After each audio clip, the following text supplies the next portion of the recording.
அருட்பெருஞ்சோதி அருட்பெருஞ்சோதி தனிப்பெரும் கருணை அருட்பெருஞ்சோதி.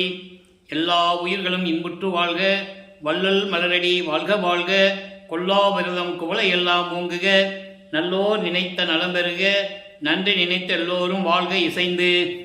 உலக மக்களே, அறிவார்ந்த அன்பர்களே, ஆண்மநேய ஒருமைப்பாடுடைய அன்பர்களே, அருட்பெருஞ்சோதி ஆண்டவருடைய திருவிளையாடல்களை பார்த்து கொண்டிருக்கிறோம்.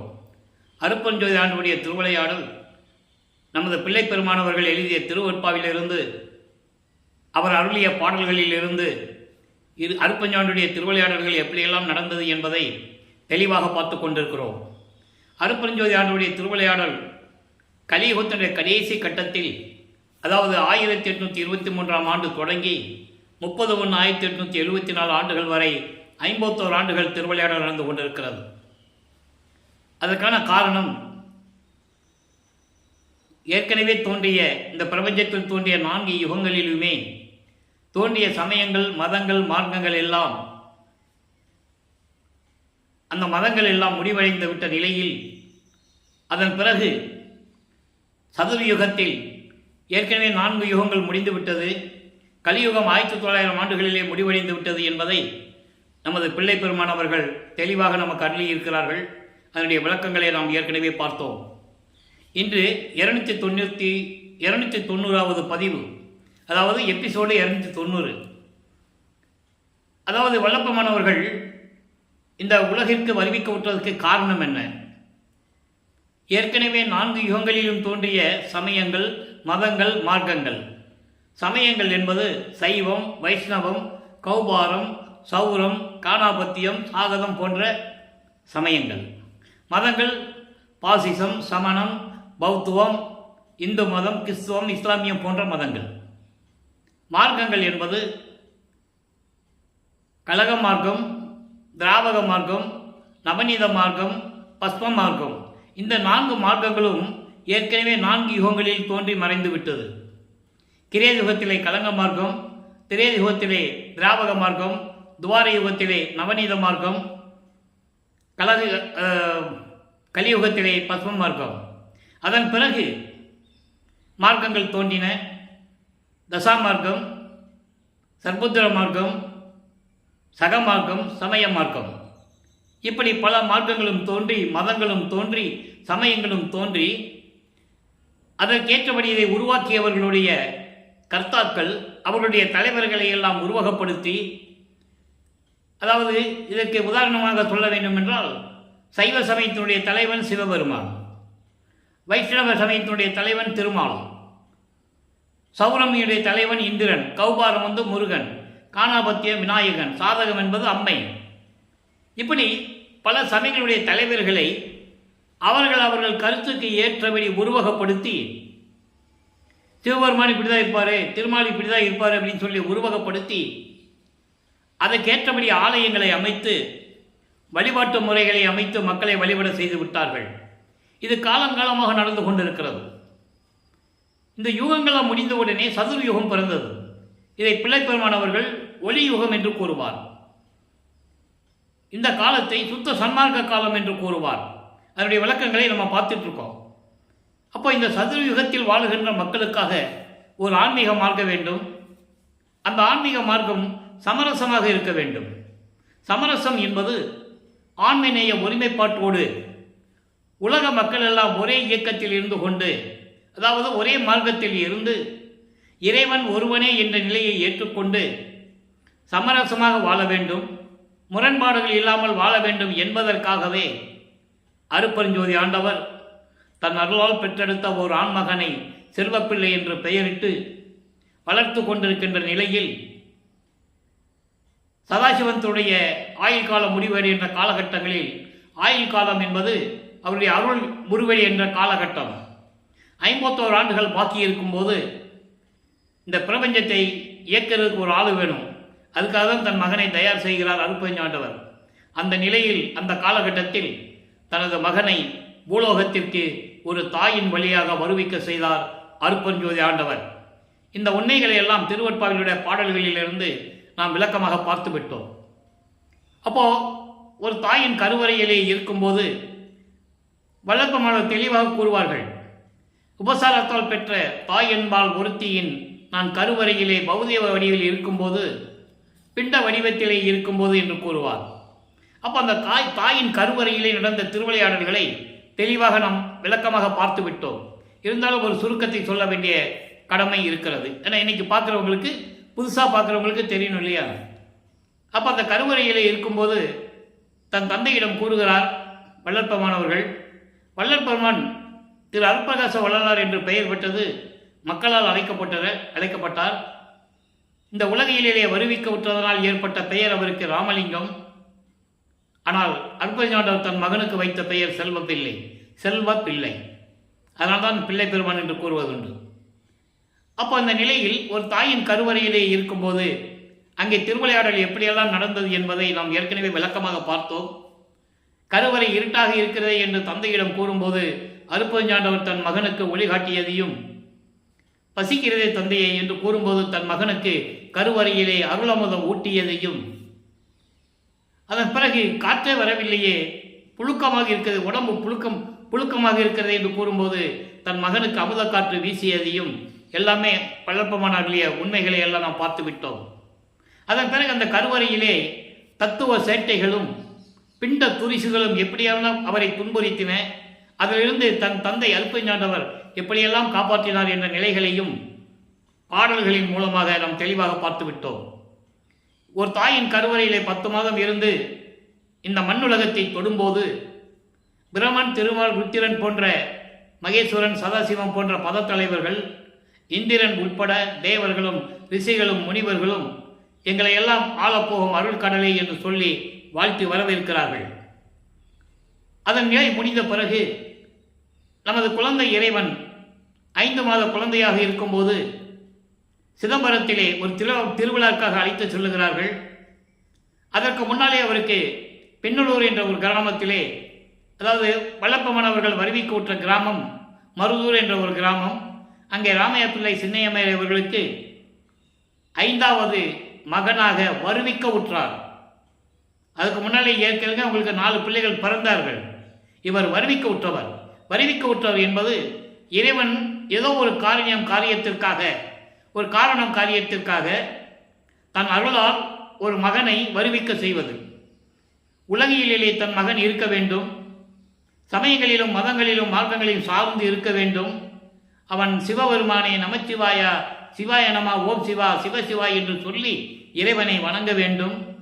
சமயங்களுடைய மதங்களையும் மார்க்க நெறிகளை பின்பற்ற வேண்டும். சைவ சமயத்தின் அடையாளமாக திருநீர் பூச வேண்டும், உத்தராட்சி மாலை போட வேண்டும் என்ற நிலையில்தான் தன் மகனை வருவிக்க செய்தார். காரணம் இருக்கிறது. அதன் பின்னால் சுத்த சம்பார்க்கம் பெற்ற பிறகு அதன் நிலை என்ன என்பதை தான் நாம் பார்த்துக்கிட்டோம். அப்போ 5 மாத குழந்தையாக இருக்கும்போது அதற்கு முன்னாடி பின்னலூர் என்ற ஒரு கிராமத்தில் அவருக்கு ராமலிங்கம் என்று பெயர் வைச்சாச்சு. அங்கே ராமலிங்கேஸ்வரர் கோயில்னு ஒன்று இருக்குது. அதான் ராமையா பிள்ளை அவர்களுடைய குலதெய்வம். அங்கே பேர் வச்சாச்சு. அதுக்கப்புறம் தான் சிதம்பரத்துக்கு கூட்டு போகிறாங்கன்றது எப்படி சொல்கிறதுன்னா, அங்கே ஒரு திருவிழா நடக்குது. அப்போ கிராமத்திலேருந்து எல்லாமே நகர்ப்புறத்தில் இருக்கிற கோயில்களுக்கெல்லாம் போவாங்க. மாட்டு வண்டி கட்டிக்கிட்டு நடந்து போவாங்க, மாட்டு வண்டி கட்டிட்டு போவாங்க. புளி சோத்தெல்லாம் மூட்டை கட்டிட்டு கொண்டு போவாங்க. அந்த நிலையில் நமது பிள்ளை பெருமானவையும் நமது குழந்தை இறைவனையும் அழைத்து செல்லுகிறார்கள். ஏன்னா அங்கே ஒரு திருவிளையாடல் நடக்கிறது. எல்லாருமே திரை தூக்க தரிசித்த போது, அதான் நடராஜ கோயிலில் திரையை விளக்கி எல்லாம் கும்பிட்டுக்கிட்டு இருக்காங்க. அதை பாடலில் சொல்கிறாரு. தில்லை தலைச்சடையை திரை தூக்க தரிசித்த போது வெய் வகை மேல் காட்டாதே எந்தனக்கு வெளியாய் காட்டிய மெய்புறமா மெய்ப்பொருளே என்று கூறுவார். தன் மகனுக்கு மட்டும் சிவ ரகசியத்தை காட்டுகிறார். சிதம்பர ரகசியம் அவருடைய சுய ரூபத்தை வெளியாக காட்டுகிறார். எதுவுமே உருவம் இல்லை. அதான் வெய் வகை மேற்காட்டாதே என்று கூறுகிறார். எந்த விதமான பட்டாடை அணியாமல், அணிகலன்களை அணியாமல், ஆபரணங்களை அணியாமல், கையிலே ஆயுதங்களுடன் இல்லாமல், உருவமே இல்லாமல் வெளியாக காட்டுகிறார். அந்த உண்மையை பிள்ளைப்பேனவர்கள் நமக்கு தெளிவாக அருளியிருக்கிறார்கள். அதையும் பார்த்து விட்டோம். இப்போ காலங்கள் உருண்டோடுகிறது.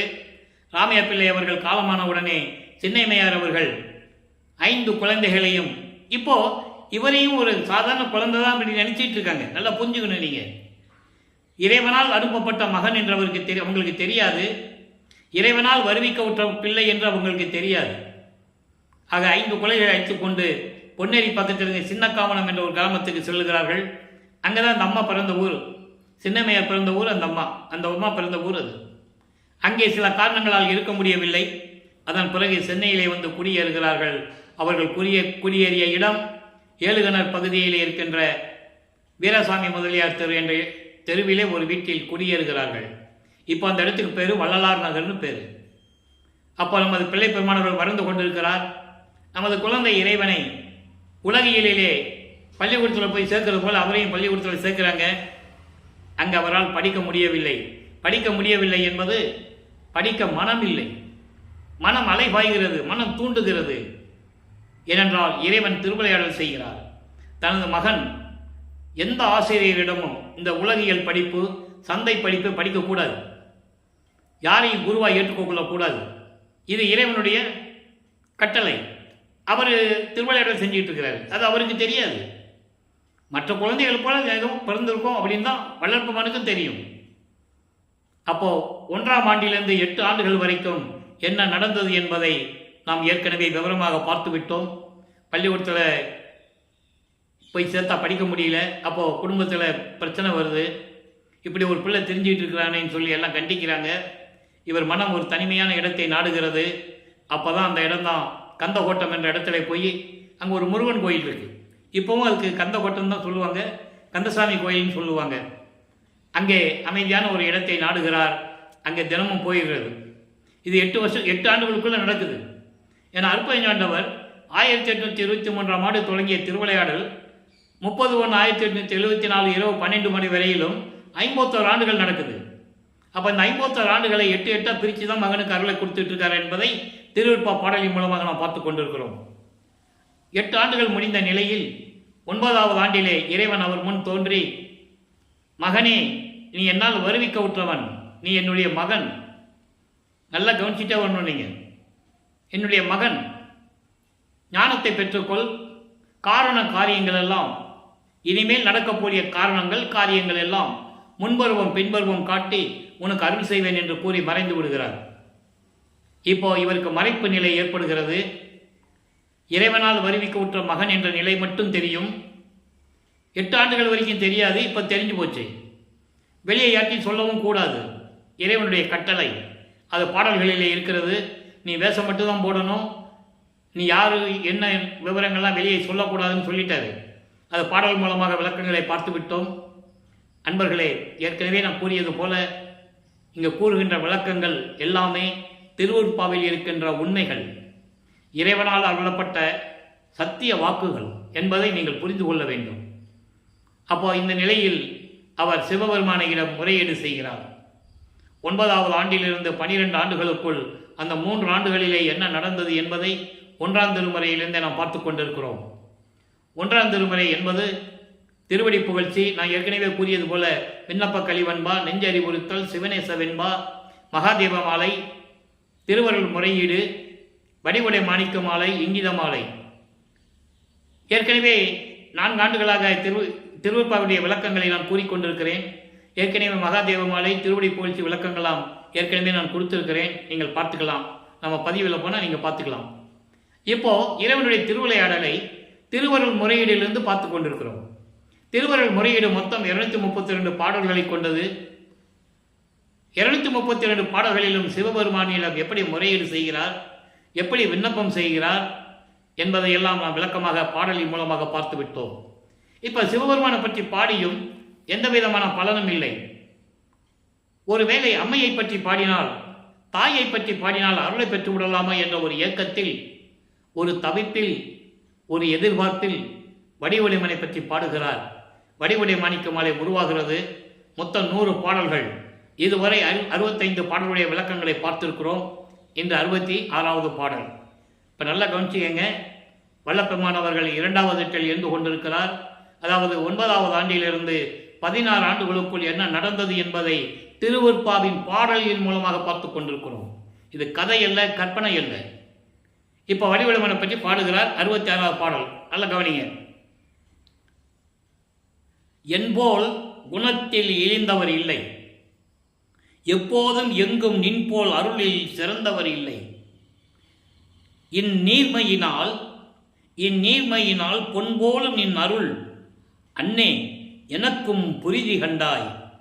மண்போல் உயர் ஒற்றி வாழ்வே வடிவுடை மாணிக்கமே. தாயே, என் அம்மையே, நானும் உன் கணவனால் வருவிக்க உற்றவன், நானும் உன் மகன்தான். அப்போ சைவங்களும் மதங்களும் மார்க்கங்களும் சூழ்ந்திருந்த காலகட்டங்களில் இவரும் சைவ குலத்திலிருந்து வருவிக்க உற்றதனால் சிவபெருமானை இறைவன் என்று ஏற்றுக்கொண்டு அந்த சைவ சமயத்தின் அடையாளமாகிய திருநீரை பூசிக்கொண்டு உத்தராட்சமாலை போட்டுக்கொண்டு சிவபெருமானை வழிபட்டு கொண்டிருக்கிறார். அப்போ சொல்றாரு வடிவடை பண்ணிட்டு சொல்றாரு, நானும் உனது மகன்தான், உன் கணவனால் நான் வருவிக்க உற்றவன். அப்போ அந்த நிலை மட்டும்தான் அவருக்கு தெரியும். சுத்த சன்மார்க்கம் இருக்கிறது தெரியாது. அற்பஞ்சாண்டவர் யாருன்னு அவருக்கு தெரியாது. தெரிஞ்சிருந்தால் அப்பயே சொல்லியிருப்பார். தெரியக்கூடாதுன்னு தானே ஒரு மறைப்பு நிலையை கொடுத்திருக்கிறார் வல்லற்பெருமானுக்கு. அப்போ அந்த நிலையில் இருக்கும்போது தான் வடிவடைமனை பற்றி பாடுகிறார். அதாவது குணத்தில் என் போல இழிந்தவன் யாரும் இல்லை. கெட்ட குணம் கொண்டவன் நான், எனக்கு ஒன்றுமே தெரியாது, நான் வருவிக்க உற்றவன், எனக்கு எதுவுமே தெரியாது. குணத்தில் என்போல் இழிந்தவர்கள் யாரும் இல்லை. யார்கிட்ட சொல்றாரு? அம்மா கிட்ட சொல்றாரு, அம்மை கிட்ட சொல்றாரு, என் அம்மையே, எப்போதும் எங்கும் நின்போல் அருளில் சிறந்தவர் இல்லை. இந்த பிரபஞ்சத்திலேயே அருளை கொடுப்பதில் சிறந்தவர்கள் யாருமே இல்லை உன்னை தவிர. அப்படி இருந்தும் எனக்கு நீ அருள் கொடுக்க உனக்கு மனம் இல்லை, என் மீது இரக்கமில்லை உனக்கு சொல்லிட்டு சொல்றாரு. என் நேர்மையினால், அதனால் இந்த தன்மை, இந்த அருள் பாங்கோடு பொன் போன்ற உனது அருளை எனக்கு நீ அருள வேண்டும். அன்னே, அன்னை என்பது அன்னையே, என் அம்மா, என் தாயே, உன் பொன்னான அருளை எனக்கு அருள வேண்டாமா? நான் தவித்துக் கொண்டிருக்கிறேன். அதனால தான் நீர்மையினால் சொல்றாரு. நீர்மை என்பது தன்மை. இந்த தன்மையில் நான் இருந்து கொண்டிருக்கிறேன். உனக்கு கணவனால் வருவிக்க உற்று பல இன்னல்களை சந்தித்துக் கொண்டு எந்த நல்ல குணமும் என்கிட்ட இல்லாமல் நான் இருந்து கொண்டிருக்கிறேன். நீ எல்லாருக்கும் அருளை கொடுத்து கொண்டிருக்கிறாய். அருளை கொடுப்பதில் நீ ரொம்ப சிறந்தவள். எனக்கு ஏன் அருளை கொடுக்கவில்லை? எனக்கும் புரிதி கண்டாய். எனக்கும் நீ கொடுக்கணும், அது உனது கடமை. பார்த்துக்கோ தாயே, நீ என்னை பார், நான் எப்படி அவதிப்படுகிறேன். தெருவிலே நின்று கொண்டு நிம்மதி இல்லாமல் எப்படி நான் அவதிப்பட்டுக் கொண்டிருக்கிறேன். என் தாயே, நீ என்னை பார், எனக்கு நீ அருள வேண்டாமா? நான் உன் மகன் அல்லவா? மண்போல் உயர் ஒற்றி வாழ்வே. அறிஞர்களும் புலவர்களும் போற்றக்கூடிய அளவில் திருவொற்றியூரிலே எனது தந்தையின் இடது பக்கத்தில் அமர்ந்து கொண்டிருக்கின்ற, திருவொற்றியூரில் இருக்கின்ற எனது இறைவனின் பக்கத்தில் இருந்து கொண்டிருக்கின்ற என் தாயே, வடிவுடை மாணிக்கமே, எனக்கு அருள வேண்டும் என்று சொல்லி இந்த முறையீடு செய்கிறார். இப்போ வல்லப்பமானவர்கள் 13வது ஆண்டில் ஞானத்தை பெற்ற பிறகு, வருவிக்க உற்று 13வது ஆண்டில் ஞானத்தை பெற்ற பிறகு முதலாக அந்த ஏழுகணர் பகுதியிலிருந்து திருவொற்றியூருக்கு நடந்தே செல்லுகிறார் நமது குழந்தை இறைவன். அப்போ அவர் நடந்துதான் போகணும். கால்வலிக்க நடந்து செல்லுகிறேன் என்று கூறுவார். கால்வலிக்க நடந்து செல்லுகிறேன், பசி என்னை வாட்டுகிறது, அப்படியெல்லாம் பாடல்களை கூறுவார். அந்த பாடல்களெல்லாம் நாம் விளக்கமாக பார்த்து விட்டோம். இப்போ முதலாக திருவொற்றியூர் போறாரு. அங்கே தியாகராஜ பெருமானை பற்றி பாடுகிறார். 2ஆம் திருமுறை உருவாகிறது. ஏற்கனவே கூறியது போல 113 பதிகங்கள், 1207 பாடல்கள். அதிலே ஏன் தினமும் அதை தினமும் ஏன் சொல்றேன்னா, மக்களுக்கு புரியணும், சொல்லதான் புரியும். வல்லபெருமான் இளமையிலே இந்த பூமிக்கு, இந்த பூலோகத்திற்கு வருவிக்க விட்டு இப்படியெல்லாம் இருந்தாரா அப்படின்னு மக்களுக்கு தெரியணும். யார் சொன்னது? 202 வருஷங்கள் ஆகிவிட்டது வல்லபெருமான் வருவிக்க விட்டு. மற்ற புராண கதைகளெல்லாம் சொன்னார்கள். ஆனால் இவருடைய அருள் திறமையை, எப்படியெல்லாம் அவதிப்பட்டார் அருளை பெற முடியாமல் என்ற நிலையை உலக மக்களுக்கு சொல்ல வேண்டும். அதனால்தான் திருவொற்பாவை நமக்கு அருளினார்கள் வல்லபெருமானவர்கள். என்றாவது ஒரு நாள் மக்கள் இந்த விளக்கங்களை கேட்டு தெரிந்து கொள்வார்கள் என்ற நிலையில்தான் நான் இந்த விளக்கத்தை கூறிக்கொண்டிருக்கிறேன். அப்போ 27 பதிகங்கள் நம்ம ஏற்கனவே பார்த்துட்டோம். ஒவ்வொரு பதிகத்திலும் தியாகராஜ பெருமானை பற்றி எப்படி வேண்டுகிறார், அவரிடம் எப்படி முறையீடு செய்கிறார், விண்ணப்பம் வைக்கிறார் என்றெல்லாம் பார்த்து விட்டோம். அதாவது திருவொற்றியூரில் இருந்து ஒன்றுமே நடக்கலையே, ஒரு மனசில் ஏக்கம் இருக்கும்ல, ஒரு எதிர்பார்ப்பு இருக்கும். ஒருவேளை திருமுல்லை வாயிலுக்கு போனால் ஏன்னா திருமலை வாயிலில் ஒரு திருவிளையாடல் நடந்த சிவபெருமான் கோயில் அங்கே ஒன்று இருக்குது. அங்கே இருக்கிற சிவபெருமான் பேர் மாசிலாமணி. அதை கேள்விப்பட்டு இவரும் போகிறார். அங்கே போய் நின்னா எப்படியெல்லாம் இறைவனிடம் வேண்டுவார் என்பதை அந்த பதியங்களில் இருக்கின்ற பாடல்களெல்லாம் பார்த்து விட்டோம். மாசிலாமணியே, என் தந்தையே, என்னை வருவிக்க செய்துவிட்டு தெருவிலே விட்டு போய்விட்டாயே. உன்னை தேடி வந்து கொண்டிருக்கிறேன். வெளியே யாரிடமும் என்னுடைய கஷ்டத்தை சொல்ல முடியவில்லை, மன வருத்தத்தை சொல்ல முடியவில்லை. உன்னை தவிர எனக்கு யார் தெரியும்? யாரிடம் போய் நிற்பேன்? இங்கே வந்து உன்னை கேட்டால், உன்னிடம் பேசினால் என்னிடம் பேசுவதே இல்லை, ஊமை போல நின்று கொண்டிருக்கிறாய், ஒரு வார்த்தை கூட பேச மாட்டேங்கிறாயே, அப்படியெல்லாம் சொல்லி பாடுவார். அற்புதமாக இருக்கும். மனசில் இருந்து அப்படியே கண்ணில் இருந்து தண்ணி வரும். அவ்வளோ உருக்கமாக இருக்கும் பாடல்கள். அதன் பிறகு அங்கேயும் எந்த விதமான பலனும் இல்லை என்று அறிந்து கொண்டு திருவல்லித்தாயத்துக்கு வருகிறார். திருவல்லித்தாயம் என்பது சென்னையிலே ஒரு இடம் இருக்குது. வில்லிவாக்கத்திலிருந்து ஒரு 15 கிலோமீட்டர் இருக்குன்னு நினைக்கிறேன். அங்கே போனால் அங்கே ஈஸ்வரன் கந்த தொட்டியை கட்டிக்கிட்டு இருப்பார். இவரும் கேட்பார், நீ என்னை வருவிக்க செய்துட்டு நீ வாட்டுக்கு மறைஞ்சிட்டு போயிட்ட, நீயும் கந்த துணியை கட்டிகிட்டு இருக்க, யாரை ஏமாத்த நினச்சிட்டு இருக்கேன்னு தெரியல, என்னையும் ஒரு கந்த துணியை கட்டி உன் பக்கத்தில் வச்சுக்கோ. பெத்த மகனை தெருவில் விட்டுட்டான்னு சொல்லி இந்த உலக மக்களெல்லாம் உன்னை போற்றுவார்களே, தூற்றுவார்களே, ஏசுவார்களே, இதெல்லாம் இது உனக்கு தகுமா? இதெல்லாம் உனக்கு தகுமா? உன் மேலே பழி வரலாமா? அதுக்கு தான் நான் பயப்படுறேன். உன்னை பழி சொல்லிடுவாங்களே, பெத்த பிள்ளையை தெருவில் விட்டுட்டான்னு சொல்லி உனக்கு உன்னை மேலே பழி சுமத்துவாங்களே, அதுக்கு தான் நான் பயப்படுறேன். என் தந்தையே, விரைவில் வந்து எனக்கு அருள வேண்டும் என்றெல்லாம் கூறுவார். அந்த நிலைகளுடைய பாடல்களில் பார்த்து விட்டோம். இன்று பதிகம் 28 சந்நிதி முறையீடு என்ற பதிகத்திலே 9வது பாடல். நல்லா கவனிக்க. மறுபடியும் தியாகராஜ பெருமான் கோயிலுக்கு வராரு, சந்நிதி முன்னால் நிற்கிறாரு, எப்படி முறையீடு செய்கிறார். திருந்த நான்மறை தில்லை சிற்றம்பலத்து இருந்த ஞான இயல் ஒளியே, ஒற்றி பொருந்த நின்று அருள் புண்ணியமே, இங்கு வருந்த எந்தனை வைத்தது அழகதோ. எவ்வளவு அழகா சொல்ற பாருங்க. என்னை இங்கு வருந்த வைத்தது அழகதோ. இது அழகா? தந்தைக்கு அழகா? பூலோகத்திற்கு இங்கே என்பது இந்த பூலோகத்துக்கு வருவிக்க செய்து, அதாவது 4 வேதங்களையும் மன்னித்து என்பது திருந்த என்பது, மன்னித்து என்பது அவர்கள் செய்த பிழைகளை எல்லாம், குற்றங்களை எல்லாம் மன்னித்து. அதை மகாதேவ மாலையிலே சொல்லுவார். அற்புதமான பாடல் உண்டு. நெடுமால் கடவுளோர் சமூகதோர்தம் 1000 பிழைகள் பொறுத்து மாயை ஒடிய நேர் நின்ற கருணை வள்ளல் என இங்கு மறைகள் ஓதுவது உன்னைத்தான் என்றே என்று கூறுவார். அதை இங்க சொல்றார். வேதங்களை எல்லாம் மன்னித்து, அது வேதங்கள் செய்த தவறுகள், ரிக்கு வேதம், யசுர் வேதம், சாம வேதம், அதர்வன வேதம் போன்ற வேதங்கள் செய்த தவறுகளை எல்லாம் மன்னித்து மீண்டும் அவர்களை எல்லாம் ஆட்கொண்டு. ஏன்னா 4 வேதங்களும் சிவபெருமானை பற்றி பாடுவதல்ல, சிவபெருமானை பற்றி வேண்டுவதல்ல. இந்திரன், பிரம்மன், சமய தெய்வங்கள், உருவங்களை பார்த்து வழிபடுதல், இப்படியெல்லாம் உண்டு.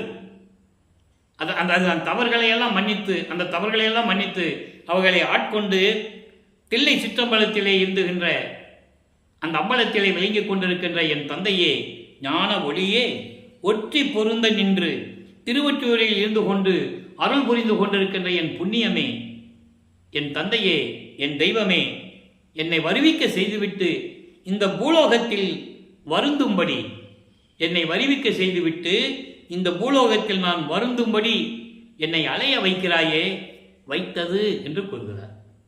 என்னை அலைய வைத்தது, மனதை துன்புற வைத்தது, என்னை ஏளனமாக பேசுகிறார்களே அந்த நிலைக்கு என்னை கொண்டு வந்தது, தெளிவாக கூறுவார்.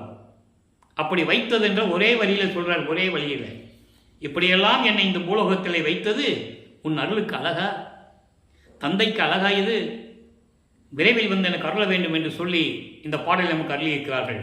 இப்போ வல்லப்பமானவர்கள் வருவிக்க உற்று 16 ஆண்டுகள் வரையிலும் எந்த விதமான பலனும் இல்லை. இப்போ திருவல்லித்தாயத்துக்கும் திருமலை வாயிலுக்கும் நான் போகமாட்டேன்னு சொல்லி சபதம் எடுத்துட்டாரு. அப்போ 3ஆம் திருமுறை உருவாகிறது.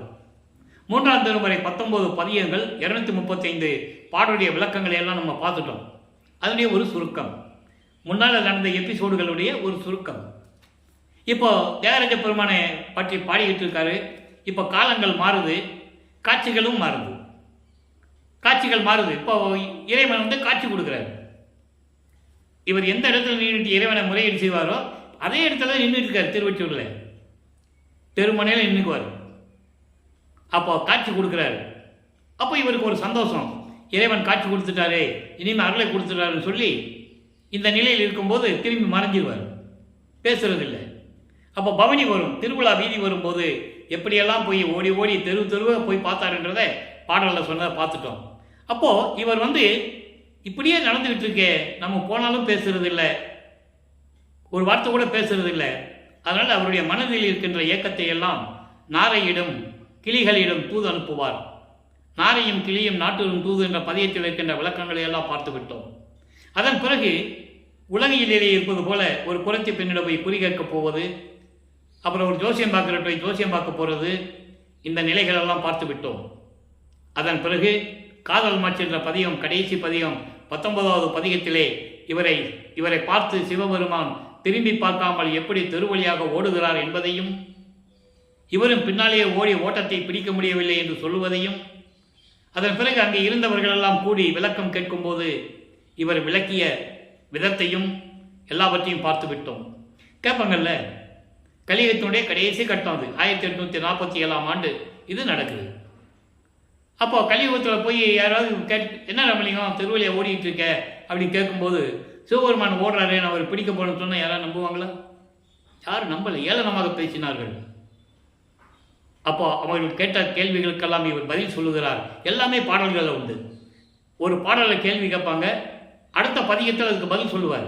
அப்போ இவர் தன்னை ஒரு பெண்ணாகவும், அதாவது தலைவியாகவும், இறைவனை தலைவனாகவும் வர்ணனை செய்து உள்ளத்தை தோழியிடம் வர்ணனை செய்து உள்ளத்திடம் சொல்லுவது போல அந்த மக்களுக்கு விளக்கம் கொடுப்பார்.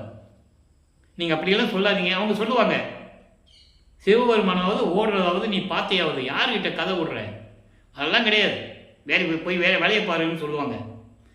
அவனே சோத்துக்கு இல்லாமல் பிச்சை எடுத்துக்கிட்டு இருக்கான், இருக்க இடம் இல்லாமல் சுடுகாட்டில் படுத்துருக்கான். இறைவனுடைய நிலையை அவங்க சொல்லுவாங்க. அப்போ இவர் சொல்லுவார், நீங்கள் என்ன சொன்னாலும் சரி, நான் அவனுடைய அருளை பெறாமல் நான் விடவே மாட்டேன், அவனுடைய காதலை நான் கனவில் கூட மறக்க முடியாது என்று சொல்வார். அந்த பதிகளெல்லாம் பார்த்துட்டோம். இப்போ 24 ஆண்டுகள் வரைக்கும் இந்த நிலை தொடர்ந்து கொண்டிருக்கிறது. அதன் பிறகு 4ஆம் திருமுறை உருவாகிறது. அங்கே 8 பதியங்கள் 197 பாடலுடைய விளக்கங்களை முழுமையாக பார்த்து விட்டோம். இவர் பூலோகத்துக்கு வர முடியாதுன்னு சொன்னது, லட்சுமி சரஸ்வதி கிட்ட போய் அற்புதஞானவர் சொன்னது, என் மகன் முடியாதுன்னு சொல்கிறான், ரொம்ப குழம்பி போயிருக்கிறான், நான் எப்படியாவது எனக்கு அருளை கொடுத்துருவேன், நீங்கள் வந்து இங்கே போய் அவனை சமாதானப்படுத்தி அவனை வணங்கி, எல்லாம் கவனிக்கணும், நீங்கள் என் மகனை போய் வணங்கி அவன் முன்னால் பாடி ஆடி அவங்ககிட்ட எப்படியாவது சம்மதம் வாங்குங்கன்னு சொல்லுவார். அன்புமலையில் அதை நம்ம பார்த்தோம். இருநிதிய திருமகளிர் இருவரும், இருநிதிய திருமகளிர் கல்வியும் செல்வமும் உடைய அந்த தலைவிகள் லட்சுமியும் சரஸ்வதியும் என்னை வணங்கி இசைந்து வித்து வந்த நம் அப்பா என்று இசைவித்து மகிழ்ந்து இசைவித்து 2 பேரும் வந்து மகிழ்ச்சியோட வணக்கம்ப்பா அப்பான்னு சொல்லி வணங்குறாங்க. யார? வள்ளல் பெருமானை. இதெல்லாம் மக்கள்கிட்ட யாரோ சொன்னாங்களா? இல்லை. அவருடைய நிலைகளை அருமையாக பாடல்களிலே கூறுவார்.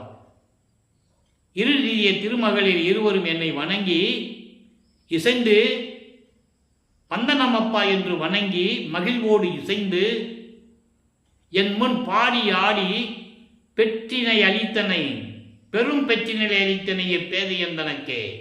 தெளிவாக சொல்வார். இப்படியெல்லாம் திருவிளையாடுகள் நடந்த நிகழ்ச்சிகள் எல்லாம் உண்டு. அதன் பிறகு அவர் பூலத்துக்கே வராது. அந்த நிலைகள் எல்லாம் பார்த்து விட்டோம். நாம் திருவருட்பிரகாச பாடல்களிலே 100 பாடல்களிலே எப்படியெல்லாம் இறைவன் திருவழியாக நடந்து வந்து இவர் பூட்டிய கதவை திறந்து எப்படியெல்லாம் அருளை கொடுத்தார் என்ற விளக்கங்களையும் பார்த்து விட்டோம். அதன் முன்னாலே ஒரு திருவிளையாடல், சின்ன திருவிளையாடலில் பெரிய திருவிளையாடல் தான். அதாவது தனக்கோடி அம்மையாருக்கு தாலி கட்டணும். இவர் நல்லா கவனிக்கணும். கல்யாணம் பண்ணணும், பொண்டாட்டியாக்கணும், மனைவியாக்கணும், இல்லற வாழ்க்கை நடத்தணும், பேரம் பேத்தியை பெற்றுக்கணுன்றது எல்லாம் கிடையாது. அவருக்கு எந்த உறவும் கிடையாது. ஆனால் அந்த அம்மாவுக்கு தாலியை கட்டணும், இறைவனுடைய கட்டளை. ஏன்னால் அந்த அம்மாவுக்கு சஞ்சீதம், பிராரத்தம், அகாமியம் போன்ற கர்ம வினைகள் ஏற்பட்டதையெல்லாம் நீக்கி அந்த அம்மாவுக்கு மோட்ச வீட்டை கொடுக்கணும், நமக்கு நிம்மதியை கொடுக்கணும், விமோசனம் கொடுக்கணும். அதுக்காகத்தான் அந்த அம்மாவுடைய கழுத்தில் தாலி கட்டுறாரு. அதுக்காக தான் அந்த அம்மா அந்த பூலோகத்தில் வந்து பிறக்கிறாங்க. இவர் வரிவிக்க உற்ற குடும்பத்தில் அந்த அம்மா வந்து அக்கா மகளாக பிறக்கிறாங்க. அது உலகியலுடைய உறவு, உலகியல் உறவு, அக்கா முறை. அப்போ இவர் அந்த பெண்ணுக்கு தாய்மாமனாகிறார். பொறுப்பு இல்லாமல் ராமலிங்கம் சுற்றிக்கிட்டு இருக்கான், அவனுக்கு பொறுப்பு வேணும், ஒரு கால் கட்டு போடணும்னு சொல்லி கல்யாணம் பண்ணணும்னு சொல்லி ஏற்பாடு பண்ணுறாங்க. இவர் முதல்ல சும்மாவது முடியாதுதான் சொல்கிறாரு. முடியாதுதான் சொல்லணும், ஏன்னா தந்தையிடம் அனுமதி வரணும், அருப்பஞ்சாண்டிலிருந்து அனுமதி வரணும்ல. அதன் பிறகு தந்தையிடம் அனுமதி பெற்று கல்யாணத்துக்கு ஒத்துக்கிறார்.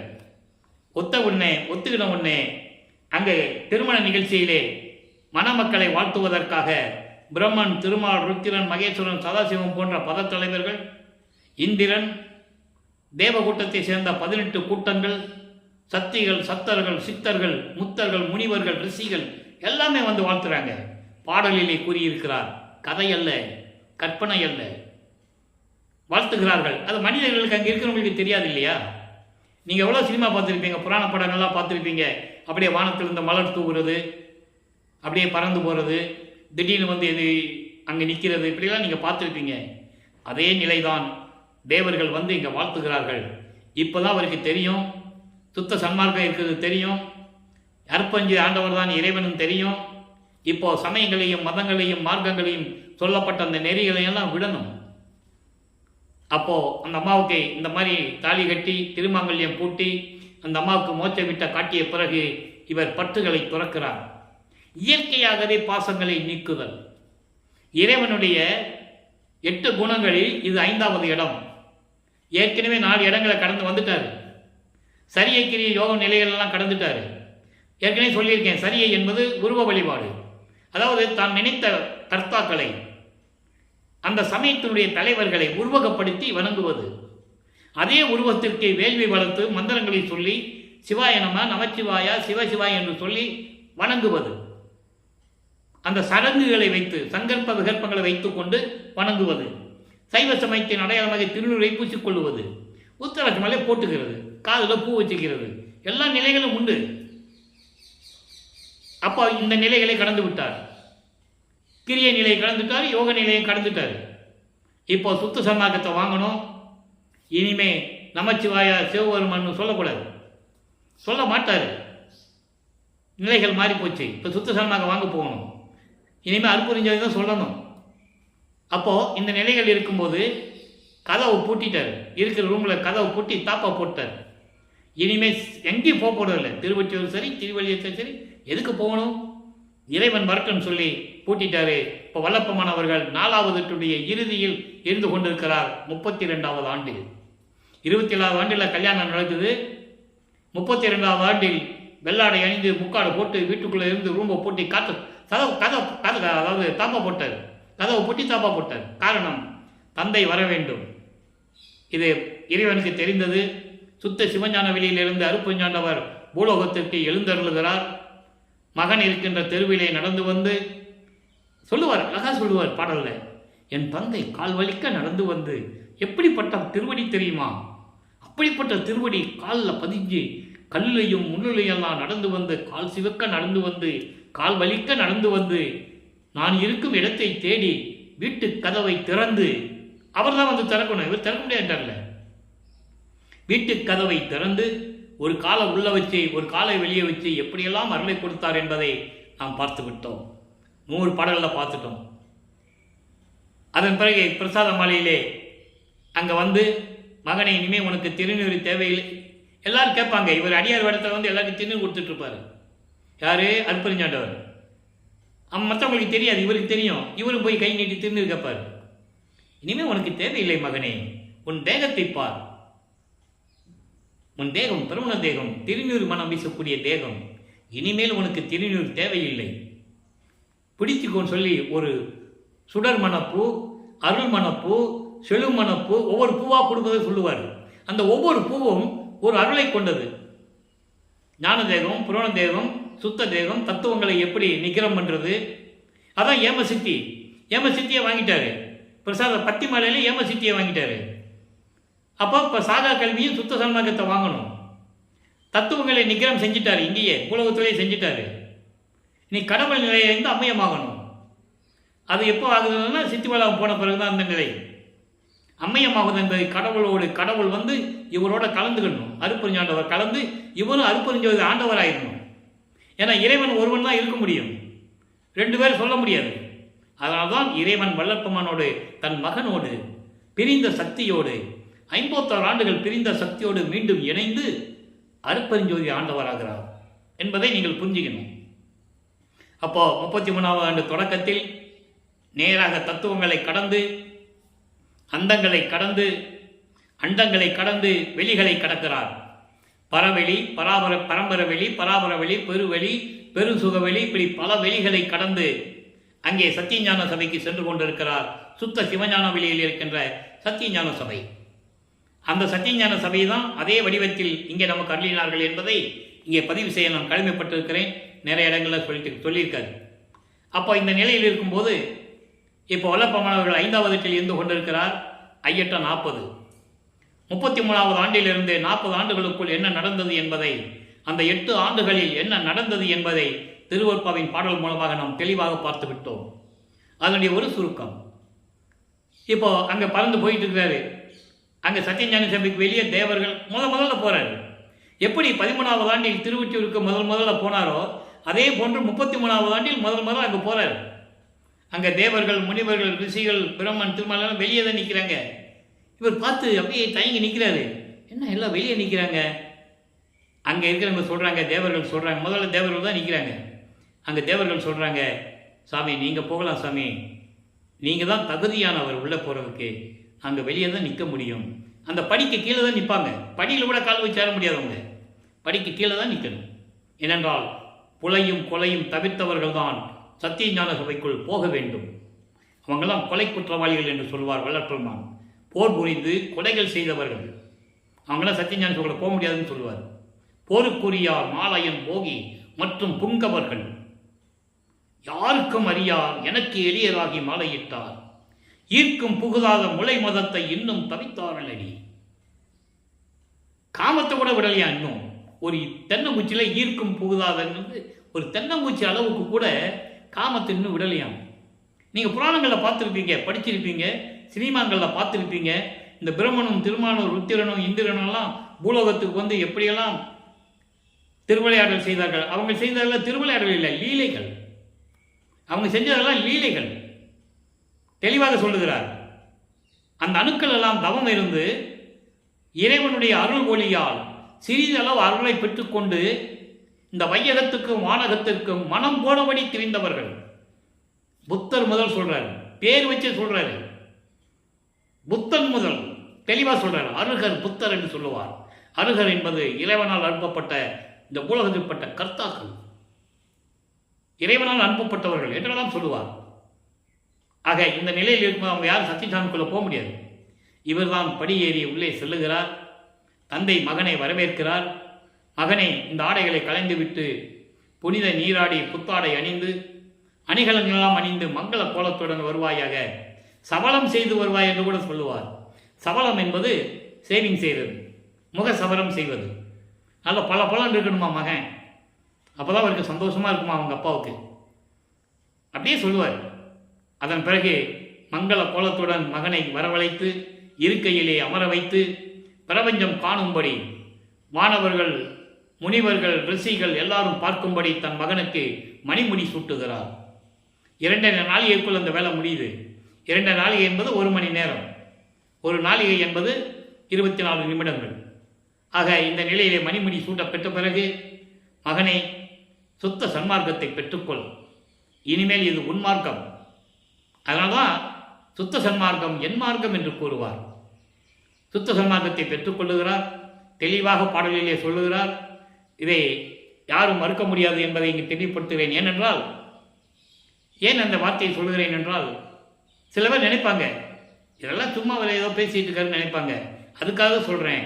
பாடலில் இருக்கு, பெரிய சிவ அனுபவத்தால் சுத்த சன்மார்க்கம் பெற்றேன். பெற்றேன்னு என்ன அர்த்தம்? அப்பா கிட்ட இருந்து வாங்கினேன்னு அர்த்தம். நிறைய இடத்துல சொல்கிறாரு. இரவாமை விற்றேன் கான் தோலேன்னு சொல்லுவார். ஆக சுத்த சன்மார்க்கம் இது ஏன் சொல்கிறோன்னா, பாடல் இருக்கிற உண்மையை மக்களுக்கு சொல்லணும். பொத்தாம் பொதுவாக போன போக்கில் சொல்லிட்டு போக முடியாது.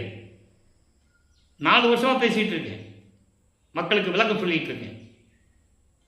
வெளிநாட்டில் போய் பேசியிருக்கோம், இந்தியா அதாவது தமிழ்நாடு, ஆந்திரா, கர்நாடகாலாம் போய் பேசியிருக்கேன். இது ஏன் சொல்கிறோம்னா, என்னுடைய பெருமை அல்ல, இறைவனுடைய திருவருளில் சொல்லணும், மக்களுக்கு சொல்லணும். இல்லை எல்லாம் இங்கே என்ன பண்ணுறாங்க, வளர்ப்பமனை ஒரு சாதாரண மனித நிலையிலே வைத்து கொண்டிருக்கிறார்கள். ஏதோ ஒரு கட்சி ஆரம்பித்த மாதிரி, ஒரு சங்கத்தை வச்ச மாதிரி, இதை நிறுவினார், அதை நிறுவினார், இதை நிறுவினார். அப்படியே சொல்கிறது மக்கள்கிட்ட? அப்படி சொல்லக்கூடாது. இறைவனுடைய கட்டளைப்படி இறைவனிடந்து பெற்றுக்கொண்டு இந்த மாதிரி செஞ்சாலும் சொல்லணும். அதான் சொல்றாரு, சுத்த சன்மார்க்கம் பெற்றேன், இனிமேல் இது என் மார்க்கம் என்று சொல்லுவார். தந்தை மகனிடம் சொல்லுவார், மகனே இது உன் மார்க்கம். இவர் சொல்லுவார், இனிமேல் இது என் மார்க்கம் என்று சொல்லுவார். ஆக அங்கே சாகா கல்வியை கற்றுக் கொடுக்கிறார் இறைவன். அருப்பஞ்சாண்டவர் தன் மகனுக்கு சாகா கல்வியை கற்றுக் கொடுக்கிறார். நாகாதிபனும் நாராயணனும் நான்முகனும் நறுமுறுமெனவே ஞான அமுதம் அளித்தாய் நானும் உண்டு துண்ணவே சாகா கலையை பயிற்று தந்த தயவையே சாற்றது கரிது உனக்கு ஏதும் வியவையே. அப்படின்னு அர்த்தம், உனக்கு என்ன நான் பரிகாரம் செய்ய போறேன்னு தெரியலன்னு சொல்லுவாரு. அதுக்கு அப்பா சொல்லுவாரு மகன்கிட்ட. மகன் கேட்கும்போது அப்பா சொல்லுவாரு, இல்லை மகனே, நீ என் மகன் அல்லவா, என் குலத்தின் மூத்த மகன் அல்லவா, சுத்த சன்மார்க்கத்தின் ஒரே மகன் நீதான். தெளிவா சொல்லுவார் பாட்டில். மூத்த பிள்ளை நீ, முதல் பிள்ளை, மூத்த பிள்ளை, சுத்த சன்மார்க்கத்துடைய என்னுடைய செல்வ பிள்ளை நீ என்று சொல்லுவார். உன்னுடைய செயலை கண்டு நான் மகிழ்ந்து கொண்டிருக்கிறேன் என் மகனே. இவர் சொல்லுவார், நான் சில நேரங்களில் சின்ன சின்ன வேலை செஞ்சு உங்ககிட்ட நல்ல பேர் வாங்கினேனே அப்படின்லாம் சொல்லுவார். பாடலில் உண்டு. என்ன அப்படி நிலையெல்லாம் இருந்து கொண்டு சாகா கல்வியை கற்றுக்கொண்டு எல்லாம் நறுமுறுன்னு அப்படி முகத்தில் கோபமாக பல்ல கடிச்சுக்கிட்டு இருக்காங்களாம் மற்றவங்கெல்லாம். நமக்கு சொல்லிக் கொடுக்கலையே யாரும். சாகா கல்வி என்பது சுத்த சன்மார்க்க ஞானம். சுத்த சன்மார்க்க ஞானம் கிடைச்சிட்டாலே போதும், அவன் கடவுள் நிலையில் இருக்கின்றவன். அந்த நிலையை அடைந்தவர் வல்லற்பமான் ஒருவர் தான் என்பதை நான் பதிவு செய்ய கடமைப்பட்டு கொண்டிருக்கிறேன். அப்போ இந்த நிலைகளெல்லாம் சென்றுவிட்டு நேராக கருங்குழியிலே உறைவிடமாக கொண்டுள்ளார். அதுக்கு முன்னால் நடந்த திருவிளையாடலும் நம்ம ஏற்கனவே சொல்லியிருக்கோம். நேராக விண்ணுலகத்திலிருந்து பூலகத்துக்கு வரும்போது நேராக சிதம்பரத்துக்கு தான் போவார். ஏன்னா அங்கே ஒரு திருவிளையாடல் நடக்கணும். கருங்குழியில் வீட்டு உரிமையாளர் வெங்கட ரெட்டியாரும் அங்கே பரசுராமனும் பேசிகிட்டு இருக்கணும். இவர் போய் அங்கே நிற்கணும். அப்போ அவர் அறிமுகப்படுத்தணும், இவர் கூட்டு வரணும். இது இறைவனுடைய திருவிளையாடல். அப்போ கருங்குழிக்கு வந்த உடனே இங்கே கருங்குழியிலே உறைவிடமாக இருந்தபோது அருப்பஞ்சாண்டவரும் தந்தையும் மகனும் எப்படியெல்லாம் உரையாடினார்கள், எதிர்காலத்தில் என்னென்னலாம் செய்ய வேண்டும் என்று பேசினார்கள் என்பதையெல்லாம் பாடலின் மூலமாக பார்த்து விட்டோம். இப்போ ஜீவகாருண்ய ஒழுக்கம் உருவாகணும். காலங்கள் நெருங்கி கொண்டிருக்கிறது. வல்லப்பமான் அவர்கள் இப்போ 6வது அட்டில் இருந்து கொண்டிருக்கிறார். 48 ஆண்டுகளுக்குள் என்ன நடந்தது, 41வது ஆண்டிலிருந்து 48 ஆண்டுகளுக்குள் அந்த 8 ஆண்டுகளில் என்ன நடந்தது என்பதை தான் கருங்குழியிலிருந்து நாம் பார்த்துக்கிட்டு இருக்கோம். நல்லா புரிஞ்சுக்கணும் நீங்கள். அப்போ இந்த நிலையில் இருக்கும்போது ஜீவகாருண்ய ஒழுக்கம் உருவாகணும். அதற்கு ஒரு தர்மசாலை வேணும். ஏன்னா பசி, பிணி, தாகம், இச்சை, எளிமை, பயம், கொலை 7 பிரிவுகள். இதில் பசியும் கொலையும் பரஞ்சீவகாருண்யம், மீதியெல்லாம் அபரஜீவகாருண்யம். ஒவ்வொன்றுக்கும் ஒரு தொடர்பு உண்டு. பசிக்கு சோறு போடுறது மட்டும் ஜீவகாருண்யம் அல்ல. அதனால ஒழுக்கன்னு வச்சாரு. நல்லா புரிஞ்சுக்கணும் நீங்கள். அந்த விளக்கெல்லாம் நம்ம பின்னால் தரப்போகிறோம். அற்புதமாக இருக்கும்.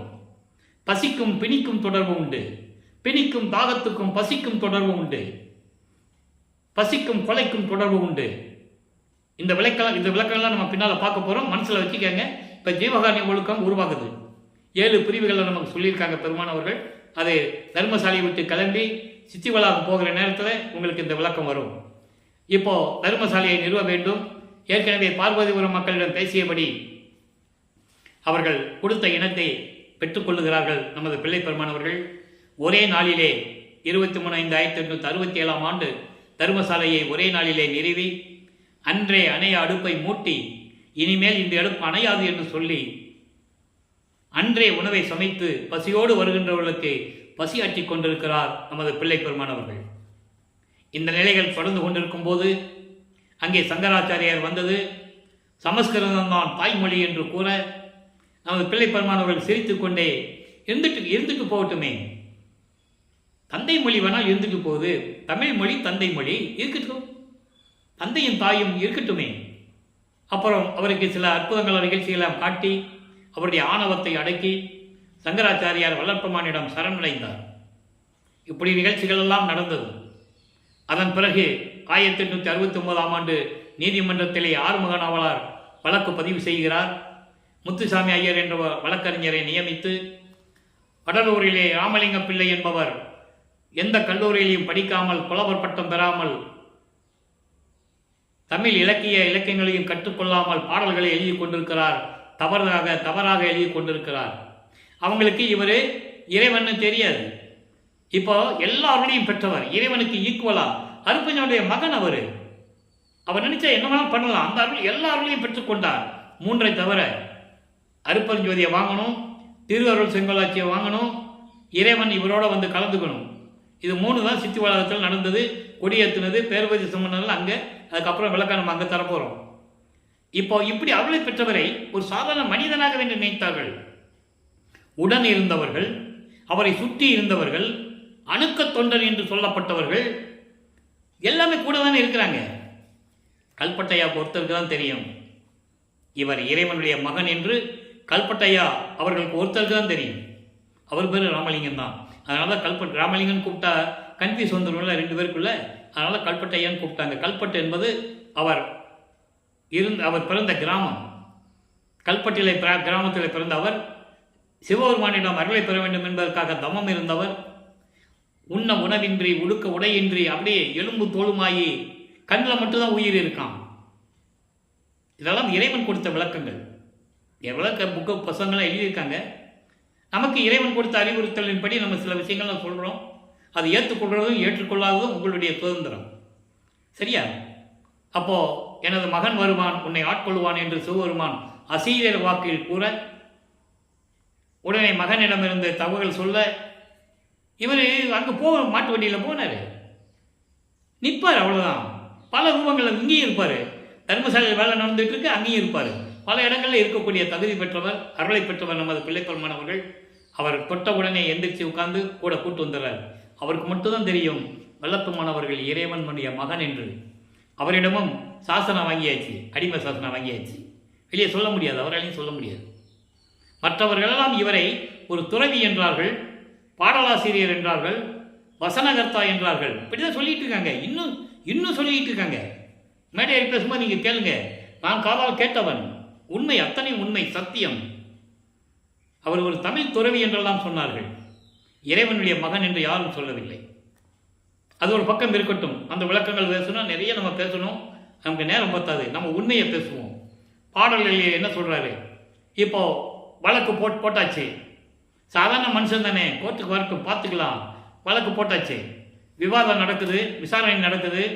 முதல்ல வாதியை விசாரிக்கிறார்கள். வாதி என்பது யார் வழக்கு போடுறாங்களோ அவங்க தான் வாதி. ஆறுமுக நாவலர்கிட்ட பேசுகிறாங்க, விசாரணை பண்ணுறாங்க. அவர் பதில் சொல்லிட்டு உட்கார்ந்துருக்காரு. பிரதிவாதி எங்கன்னு கேட்குறாரு நீதிபதி. வாதிகிட்ட விசாரணை பண்ணியாச்சு, பிரதிவாதி எங்கே? அது வரைக்கும் அவர் இல்லை. அங்கே பிள்ளப்பம்மன் அவர்கள் திடீரென்று எழுந்தருளுகிறார். எப்போ நீதிமன்ற காவலன் அந்த ஊழியன் 3 தடவை கூப்பிடுவாங்க. இன்றைக்கும் அந்த கோர்ட்டில் வழக்கம் இருக்குது.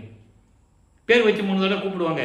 அது மாதிரி ராமலிங்க பிள்ளை கூப்பிடும்போது திடீரென்று எழுந்து அருளுகிறார். நீதிபதிக்கு ஆச்சரியம், இதுவரைக்கும் இல்லையே, எப்படி வந்தார் இவர்? ஆனால் இங்கே உலகியலில் சொல்லுவாங்க, விடிய மாட்டு வண்டியில் போனார், நடந்து போனார், என்னென்னமோ சொல்லுவாங்க. என்ன, ஏன்னா அவரை பற்றி சொல்லுவதற்கு யாருக்கும் விளக்கம் இல்லை, யாருக்கு சொல்றதுக்கு மனம் இல்லை, உறுதி இல்லை. காரணம், எல்லாருமே சமயங்களையும் மதங்களையும் மார்க்கங்களையும் பற்றுக்கொண்டவர்கள், ஜாதிகள் மீது பற்றுக்கொண்டவர்கள். நமது குழந்தை, அதாவது நமது இறைவன் வாலிப பருவத்திலே அங்கே இருந்தாலும், திருவொற்றிலே கூட இருந்தவர்களும் கூட சரி, இங்கே வடலூருக்கு வந்த பிறகு இருந்த மாணாக்கர்கள் என்று சொல்லப்பட்டவர்களும் சரி, அவரை ஒரு இறைவனுடைய அம்சம் என்று யாருமே சொல்லவில்லை. அறிவிக்க விட்டாலும் கூட அவங்களால சொல்ல முடியல. பிறந்தார்னு சொன்னாங்க, அவதரித்தான்னு சொன்னாங்க. இது வேலாயுதம் அவர்கள் தெளிவாக சொன்னார், அறிவிக்க விட்டாலும் சொல்லவே இல்லை. பிறந்தாரு, இந்த கிராமத்தில் பிறந்தாரு, இந்த கிராமத்தில் அவதரித்தாரு, இப்படி தான் அவரால் சொல்ல முடியும். காரணம், இது ஏன் சொல்லுகிறேன் என்றால், அவருடைய பெயர்களுக்கு பின்னால் ஜாதியை போட்டுக் கொண்டிருந்தவர்கள்.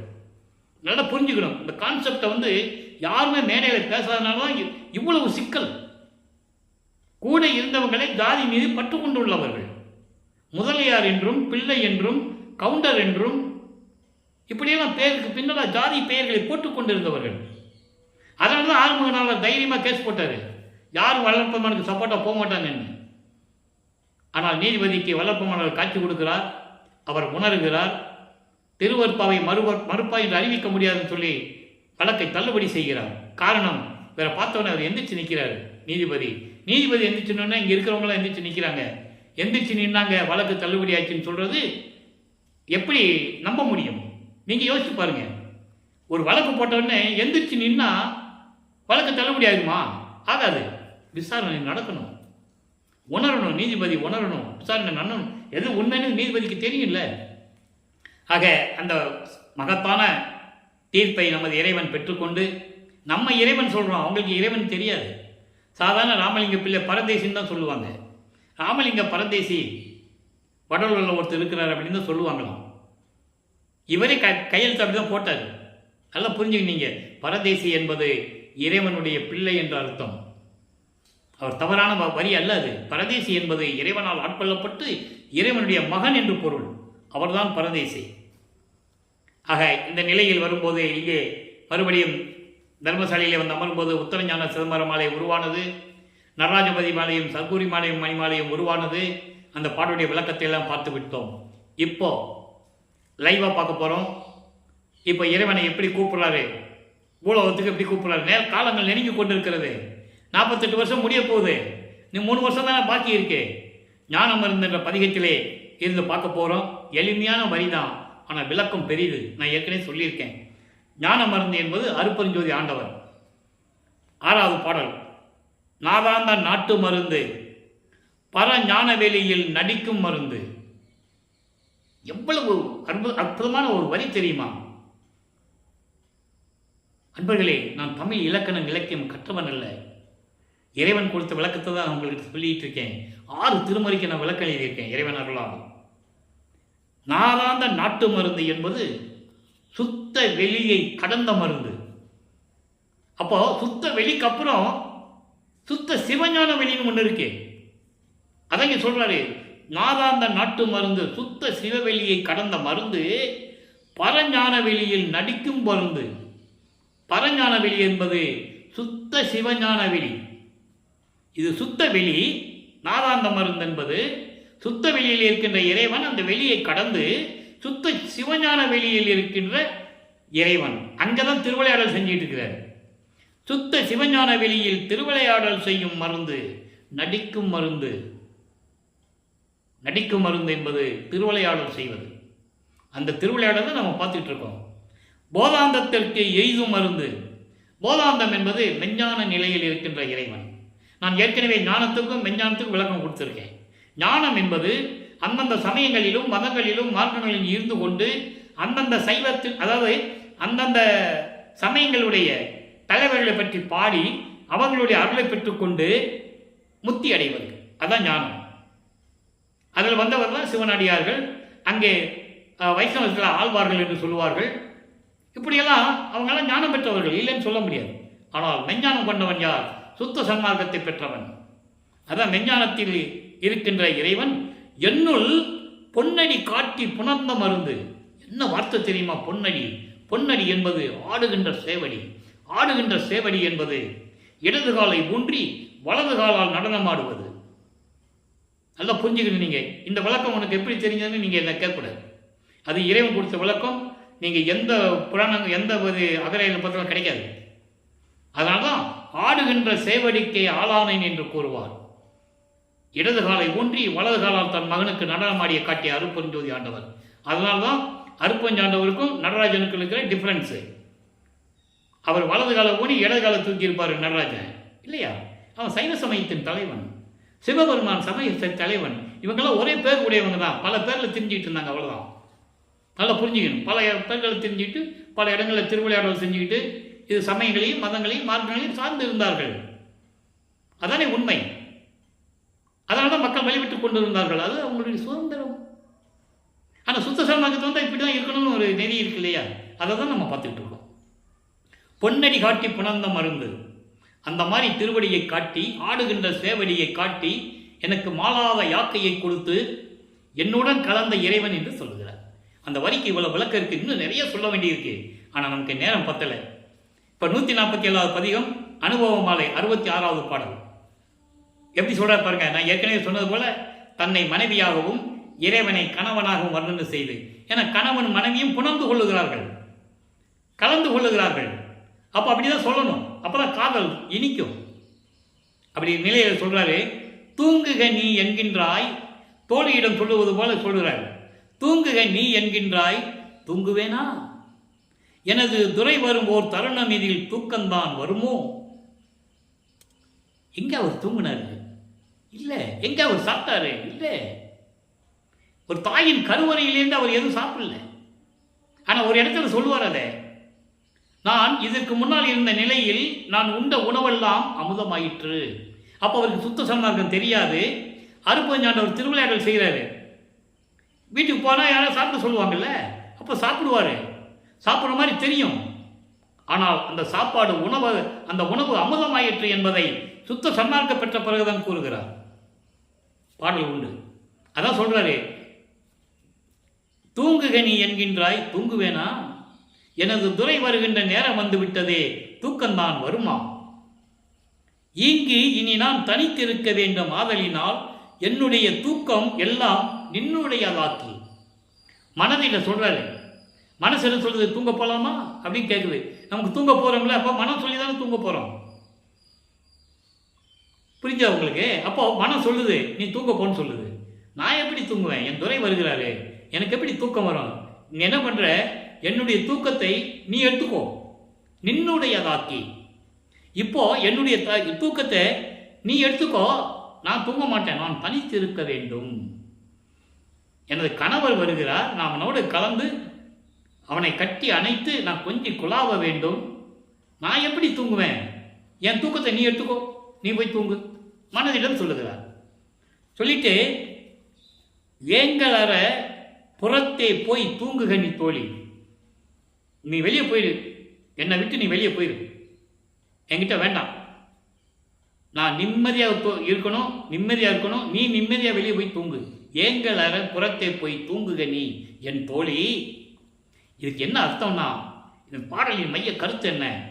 நான் தூங்கியது இல்லை, இறைவனுக்கு தூக்கம் இல்லை, அறிதுயில் மட்டும்தான், பேர் உறக்கம் மட்டும்தான். இறைவனுக்கு பசி இல்லை, தூக்கம் இல்லை என்ற நிலையை தெளிவாக இங்கு கூறுகிறார். நான் இறைவனிடம் அருளை பெற்றவன், நான் இறைவனுடைய அருள் நிலையில் இருக்கின்றவன், எனக்கு தூக்கம் தேவையில்லை என்பதை உலக மக்களுக்கு தெளிவாக கூறுகிறார். இதுதான் அந்த பாடலுடைய மைய கருத்து. ஒரு தோழிகிட்ட சொல்ற மாதிரி சொல்றார். நல்லா புரிஞ்சுக்கணும் நீங்க. ஏங்களற புறத்தே போய் தூங்குக என் தோழி மனமே. அதான் தத்துவ வெற்றில சொல்லுவார். மனம் என்கின்ற ஒரு மானங்கட்ட பயலே அப்படின்லாம் சொல்லுவார். இந்த விளக்கத்தில் நம்ம பார்த்துட்டோம். அதான் சொல்லுவார், நீ தூங்கணுமா, நீ போய் வெளியே எங்கேயோ போய் தூங்கிக்கோ. என் இறைவன் வருகிறார், என் கணவர் வருகிறார், நான் அவனோடு கலந்து கொள்ள வேண்டும், அன்போடு இருக்க வேண்டும், என் ஆசை தீர அவனை கட்டி தழுவ வேண்டும் என்றுதான் கூறுகிறார். கூறிட்டு என் இரு கண்மணி அணையார், என் இரண்டு கண்மணி போன்றவர் என் கணவர், என் இறைவன் அருப்பஞ்சோதி ஆண்டவர். என்னை அணைந்த உடனே சொல்லிட்டாரா, என்னை அணைந்த உடனே என்னை கட்டி பிடித்து தழுவும் போது ஓங்குறவே நான் அவரை கலந்து முழு மனதுடன் பரம திருப்தியுடன் பரிபூரணமாக அவர் என்னை கட்டி அணைக்கும் போது நானும் அவருடன் பரிபூரணமாக கட்டி தழுவி அந்த ஆனந்தத்தை, அந்த பேரின்பத்தை நான் அனுபவிக்க வேண்டும். அவரும் நானும் ஒன்றான பின்னர் உன்னை எழுப்புகின்றேன் உவந்து, நீ போய் தூங்கு போ. என் கணவர் வராரு, அவர் வந்தோன்னு என்னை கட்டி தழுவுவார், நாங்கள் ரெண்டு பேரும் கலந்து ரொம்ப மகிழ்வோடு இருப்போம், நாங்கள் சந்தோஷமாக இருப்போம். அதுக்கு பிறகு நான் உன்னை கூப்பிடுறேன், அதுக்கப்புறம் உன்னை தட்டி எழுப்புறேன், கூப்பிடுறேன், நீ சந்தோஷமா வா என்று சொல்றார். ஆக மைய கருத்து என்னவென்றால், இறைவன் என்னோடு இரண்டரை கலக்கப் போகிறார், நானும் அவர் மகிழ்வோடு இருப்போம். உலக மக்களே, இந்த இறைநிலையில் நான் இருந்து கொண்டிருக்கிறேன் என்று உலக மக்களுக்கு தெரிவிக்கிறார். இதை ஒரு பாடலிலே கூறுவார்.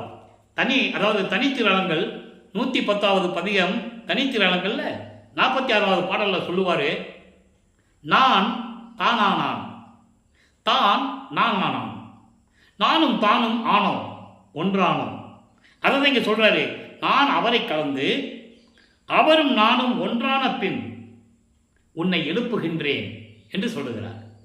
நான் அவனாகிவிட்டார், அவர் நானாகிவிட்டார், நானும் அவரும் ஒன்றாகிவிட்டோம். தேனானான், உள்ளம் முழுவதும் தித்தித்து நிற்கின்றான். வானானான், ஞானமணி மஞ்சில் ஆடுகின்றான். கோனானான், என்னுள் குழாவுகின்ற கோமானே. எவ்வளவு அருமையான பாடல் தெரியுமா? அந்த பாடலுடைய விளக்கம் தான் இங்கே ஒரே வரியில் சொல்கிறேன். நான் அவனும் ஒன்றாயிட்டோம். தேனானான், தெல்ல அமுதாய் தித்தித்து நிற்கின்றான் என் உள்ளத்தில். வானானான், இறைவனானான், ஞானமணிமன்றில் ஆடுகின்றான். ஞானமணி மன்றம் அங்கே சுத்த சிவஞான வெளியிலே இருக்கின்ற திருச்சிற்றம்பலத்திலே, சுத்த சிவஞான வெளியில் இருக்கின்ற சத்தியஞான சபையிலே திருவிளையாடல் செய்து கொண்டிருக்கிறான். கோனானான், என்னுடைய அரசானான், என்னுள் குழாவுகின்ற கோமானே. தெளிவாக சொல்லிட்டார். ஆக இறைவனுடைய அருளை பெற்றதையும் இறைவனுடைய திருவிளையாடல் எப்படியெல்லாம் நடந்தது என்பதையும் நாம் தெளிவாக இன்று பார்த்து விட்டோம். இன்றைய பதிவில் நாளையும் பதிவு தொடரும். பதிவுகளை பார்த்து நீங்கள் இறைவனுடைய அருளை பெற்றுக்கொள்ளுங்கள். எனவே இறைவனை நினைத்து, அருப்பஞ்சாண்டவரை நினைத்து, சுத்த சன்மார்க்கத்தில் இணைந்து, கொலையும் புலையும் தவிர்த்து சைவ நெறியில் இருந்து கொண்டு மாமிச உணவுகளை எல்லாம் எடுக்காமல் ஒரு உயிரை கொண்டு அந்த பணத்தை நம்ம சாப்பிடக்கூடாது. நாறுகின்ற பிணம் என்று கூறுவார். அதை சாப்பிட்டாலே இறைவனுடைய அருளை பெற முடியாது. அதான் சுத்த சன்மார்க்கம். எனவே அப்படியெல்லாம் இருந்து இறைவனுடைய பெற்றுக்கொண்டு, இறைவனுடைய செல்வங்களை எல்லாம் பெற்றுக்கொண்டு இந்த வையகத்திலே நீங்கள் நோயற்ற வாழ்வில் வாழ்வாங்கு வாழ வேண்டும். இறைவனுடைய தயவாலையும் கருணையாலையும் கூறிக்கொண்டு இந்த வள்ளலார் ஊழியன் விடைபெறுகிறேன். நன்றி, வணக்கம். அருட்பெருஞ்சோதி, அருட்பெருஞ்சோதி, தனிப்பெரும் கருணை அருட்பெருஞ்சோதி.